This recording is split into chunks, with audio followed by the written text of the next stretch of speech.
Kids just don't get as many great animated movies nowadays in theaters. And this is pretty good. Mostly pretty good. Hey there, Cinephiles. Today I'm reviewing The Bad Guys 2, the surprisingly good sequel to the 2022 surprisingly good DreamWorks movie, which was once again better than the marketing made it seem. With the star-studded cast that had me playing Guess Who with the voice actors, it starred the likes of Sam Rockwell, Zazie Beetz, Mark Maron, Daniel Brooks, Anthony Ramos, and so many more. But the biggest strength of this film was the same one as the first one, and that's the style of animation and the camera movement. The energy of this movie lives and dies with those aspects, and thankfully there's a lot of moments where this saves the day. However, you can't rely on that for too long, but I'll get into that a little bit later. The fun style leads to some genuinely beautiful shots that even the kid behind me who was kicking my seat for half the movie out loud said towards the end of the movie that would make for a good picture, and even though he was my sworn enemy in that moment, I had to agree with him. The film outside of those aspects does have a nice silliness and fun in the writing,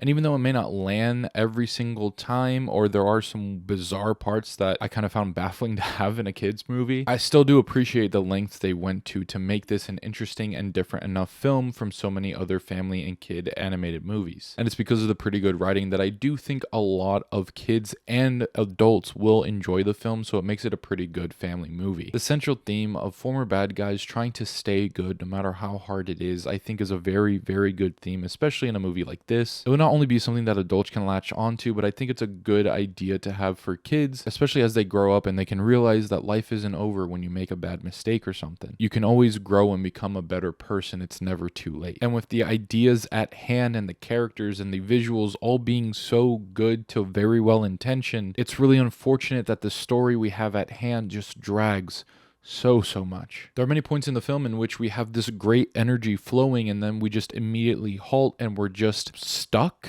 It doesn't add to the theme, it doesn't add to the characters, it's not really fun in certain moments, and it just feels like the movie's just kind of fumbling around, even though it did have some great ideas and moments right before it. And it's in those scenes that I do wish they had some more time to, get some more drafts under those scenes and actually make it good to animate, so that way the entire movie can feel so flawless and clean and fun and deep and everything that it was doing in the other scenes that are actually good. I'm sure this won't bother many, but for me personally, I'm okay with rewatching a lot of parts of this movie, but I will be very hesitant to rewatch the entire thing. There are moments like the beginning that are so great and actually play into the themes of the entire movie, and in it of itself is a very fun scene, and it uses juxtaposition and other fun techniques to really just hit home the ideas of this movie. But then it keeps on going, and then there's just some not fun scenes, and well, even though a lot of the movie I do really enjoy, it's really the connective tissue that I have big issues with that are really going to hold me back from probably ever rewatching the entire thing. It may sound like I'm calling this a mixed bag, but I do lean positive on the film overall. And if you like the first one or you're interested in watching a really good family movie, then definitely go out and see this, especially in theaters, because again, it is beautiful to look at. But if you weren't a fan of the first one or this doesn't interest you at all, then it's probably not going to be for you. It's not really one to change the mind of the bad guys haters. I give The Bad Guys 2 a 3 out of 5 stars.